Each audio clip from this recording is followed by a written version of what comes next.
This is the weekend shootings report for Friday, September 13th through Sunday, September 15th. And I'm going to do this a little different this week. I'm going to do a per capita look at these shooting numbers, comparing all these cities to Chicago, which as usual had the most with 25. But these numbers will show that although Chicago puts up big numbers, it isn't even close to being the worst city for shootings in America.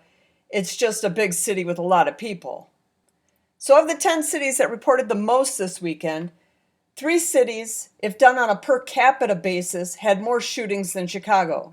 New Orleans reported 4 shootings, but Chicago is 7.5 times larger, so the adjusted number would be 30.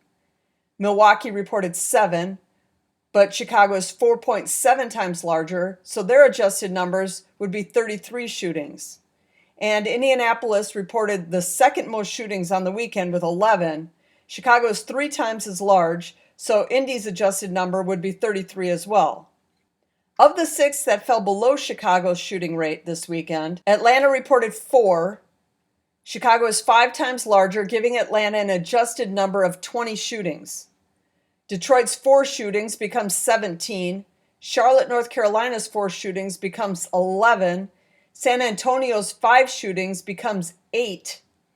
Los Angeles, which is larger than Chicago, their 4 becomes 3, and New York City is 3 times the size of Chicago, so their 9 becomes 3.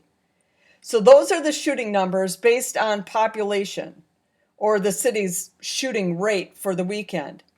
And a bonus city, which reported only 3 shootings, was Alexandria, Louisiana. Its population is only 43,000, 61 times smaller than Chicago. So its number of shootings for this weekend would be 184 if you based it on population compared to Chicago. That's over 7 times higher than Chicago. And in each of the shootings in Alexandria, someone died. Chicago had 25 shootings with 3 deaths, and Alexandria had 3 shootings with 3 deaths.